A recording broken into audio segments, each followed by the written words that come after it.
All right, let's get to actual football now. On the field, OTAs. Greg, you were there yesterday. We're recording this on Thursday evening. It was your second opportunity to get your eyeballs on the team.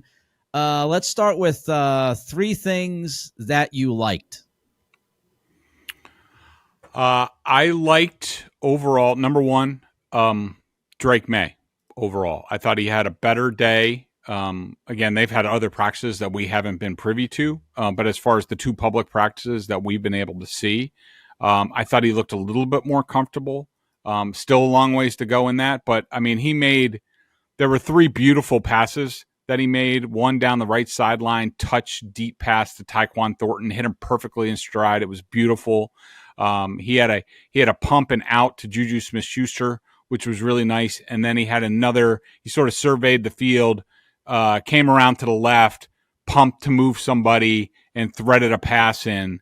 To me, that was impressive. That was the first time, and I'm not saying he should have shown this to me in the first practice or what have you, but this was the first time where I was like, okay, there it is. There's the flashes. And I'm not saying that I was underwhelmed by Drake Maye in the first practice. It is what it is. It's the nature of the beast with OTAs and about how this is really school. But this was the first time where I was like, pretty good.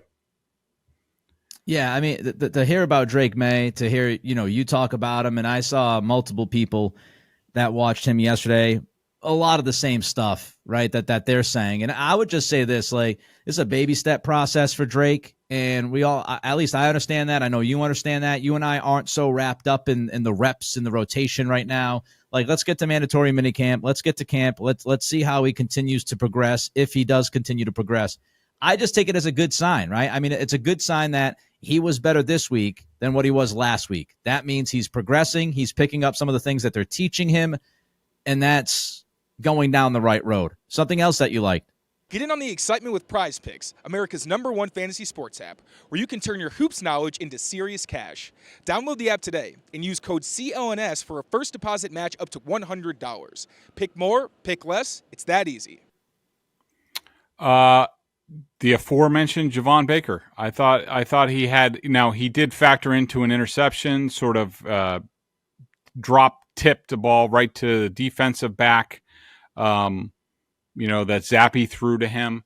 But I thought he had, three really nice contested catches down the field and showed glimpses of, why he thinks so highly of himself in his social media videos. And, there's a lot of inconsistency in his play, and you see that, but you do see the upside. So I was intrigued by Baker.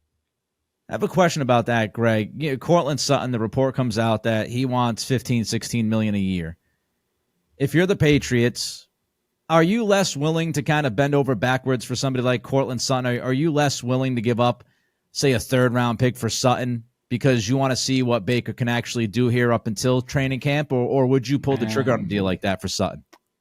I like to give myself options, and considering Baker's issues off the field and how I think he's unpredictable, I think, like I said, like I reported, one league executive thought that half the league had him off the board, and so.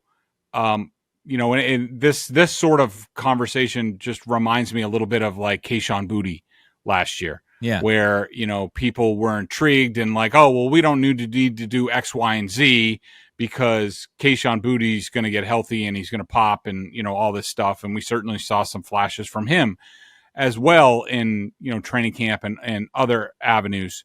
But, look where he is now with the whole gambling probe hanging over his head and among other things. And so, to me, the Cortland Sutton discussion has to do with, it's primarily on what do you think his ceiling is? Can he be a number one? And if so, and you can lock him into $15-16 million, looks like chump change right now.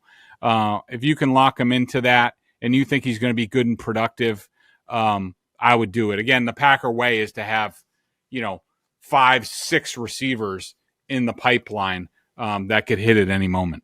All right, the third and final thing that you liked about the second OTAs that you watched.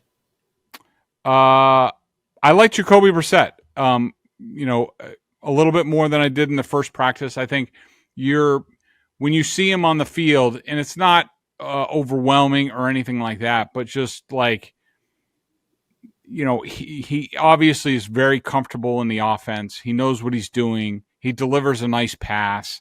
He's a very professional quarterback, and so like I feel the team is in good hands. I know he's not the biggest name in the world, but I liked what I saw out of him. Take the guesswork out of buying NBA tickets with Game Time.